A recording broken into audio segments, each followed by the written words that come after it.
Hey everyone, so I titled this video, Do you die to yourself daily or do you shrink back? This is a conversation that I kind of revisit with myself often because I find myself getting caught up in not completing things or getting goals made or reaching goals or achieving goals or getting off track because I do things that I've referred to in other videos as buffering, where I watch TV or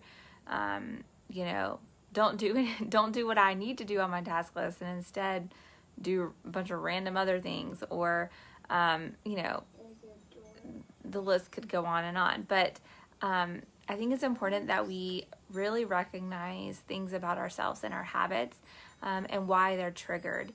And one way that we can sometimes be triggered is when we are feeling called or excited about something, but then immediately buffer with watching TV or forgetting about it and going to do something else. We don't allow our mind to really engage with that thing that we know we should do or try to pursue because we're scared. Basically, we have fear of the unknown or what could happen if, and feeling overwhelmed by choices or challenges or knowledge that we have to gain to see something through. I think we all have a deep desire to do things, and we have deep desires to reach certain milestones or goals or try something, but we shrink back from them because of any excuse we give ourselves. I don't have time, I'm too tired, I'm not capable, I'm not smart enough to do that. The list could be anything really. And I want to challenge you because when we are shrinking back from things and, deciding to fill in those urges or pokes or prods to do something differently, but we decide to do something totally different instead, it's really an indicator of what we're thinking about and what we're prioritizing. And often as a believer, things that God places on my heart have to do with things that He wants me to pursue and try and attempt. And if I'm constantly telling myself I can't, or I don't have time, or that doesn't fit what I wanted, that's me rejecting what God is trying to make happen in my life, and for His purpose and for His reason. And that can be, hurtful and harmful to us, to our relationship with God. And ultimately, it's not going to make us feel well, because when we are constantly being challenged in a way where we're wanting to try something and we have this deep longing, but we're not even attempting it, it's going to always be there. It's always going to be in the back of your mind, a what if. And I had dedicated an entire episode to regrets on the Thought Vault podcast because for me, that is such a pain point. I value time, and I, of course, have plans and my own desires and dreams and things that I have a timeline for.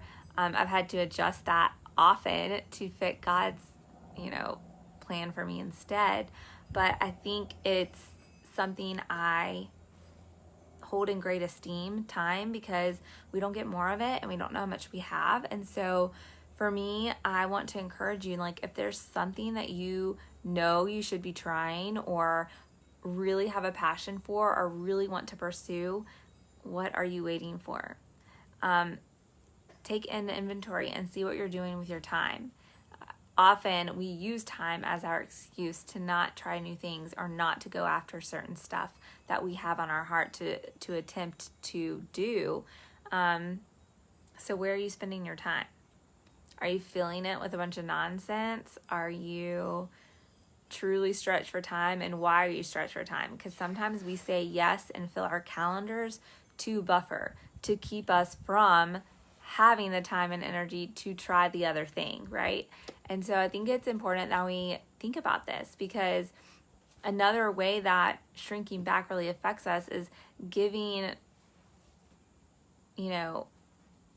Satan power over our lives. Because if God is really pursuing you and wanting you to try something, are giving, or you have this real innate desire to want to do it, but you keep shrinking back, that's the enemy. That's the enemy trying to tell you you're not capable, or to all the reasons why not to do it.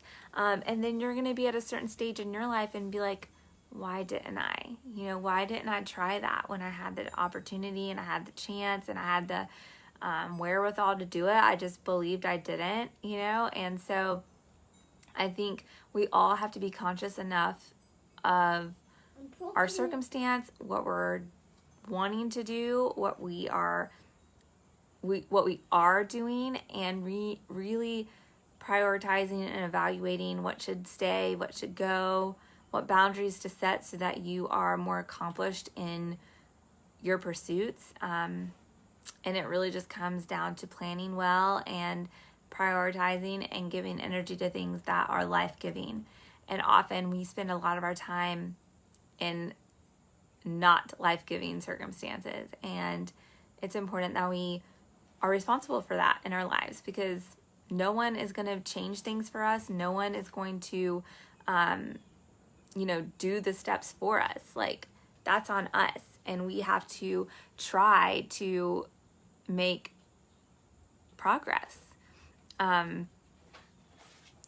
It's a way that you can kind of evaluate if you're shrinking back is just think about three or four areas. Like, are you emotionally shrinking back? Are you physically, mentally? Like, what are you doing? Are you spiritually shrinking back? Like, what's keeping you, or what are you doing in response to having a true gumption to try and do something? And that's going to look different for all of us. And it's also going to depend on what the thing is. If you have a desire to get healthy, it's always an easy example to use health, because I think we all know the importance of physical health. So if you have a desire to get physically healthy, but you instead are watching TV or binge eating junk food or whatever it is, it's probably you just trying to convince yourself that you don't want to change. And usually the reason why you don't want to change is because you've never done it before, and there's a fear involved in that, and there's an unknown in that equation. Can you do it? Are you going to let yourself down? And it's hard to change. It's hard to break habits, but it's important that we're aware of them and we know that we can, and we do have the power to do that. So it's important to me to think about that in respect to a lot of things that I have in my life right now as responsibilities, the things that I want to have in my life as responsibilities, because when you're saying yes to something, you're committing to it. And that's really a part of setting goals and working towards them, is having motivation and that commitment to do it and to see it through. I did a whole episode last week on motivation on the Thought Vault. So if you need some motivation, go check out that podcast. But I don't know. I think it's important that we try to get outside of ourselves. And that's where the phrase, are you dying to yourself daily? Jesus was very fearful. And in the Garden of Gethsemane, he was fearful of what was to come and what he was going to have to do. And he, at the moment, was scared of that. And he, I'm sure, didn't want to have to go through that. But he chose to die to himself in pursuit of Christ. And I think a lot of times we give ourselves the excuse and then layer that with, well, when the time is perfect, God will let me know. God isn't going to strike you on the head with a lightning bolt. I mean, maybe he has to resort to that, and sometimes maybe he will.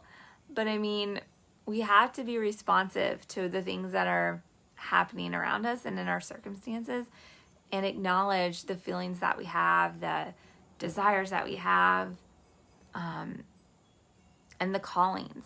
A lot of us ignore the callings that we have in our hearts to do because we don't want to do it. We're scared of failing. We're scared of a whole list of things. We don't want to be uncomfortable. We don't want to change what we've been doing. So are we just shrinking back from it, from that thing?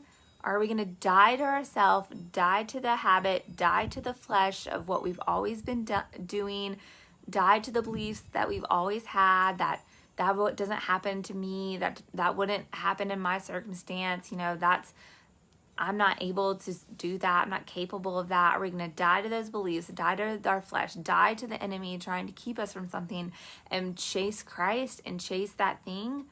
Or are we not? I want to think about that. It's very eye-opening for me because I'm like, yeah, there's some things I need to die to, I need to die to myself in that respect and let that thing go so that I can pursue this instead. And so I just want to encourage you in that. If there's something that you're walking through, that you've been fighting or ignoring or trying to push away, it's time to address it. Are you going to die to yourself and be uncomfortable? Or are you going to shrink back and keep dealing with this?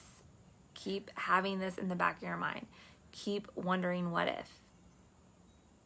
You can make a change. You just have to decide to. I'll talk to you later. Bye for now.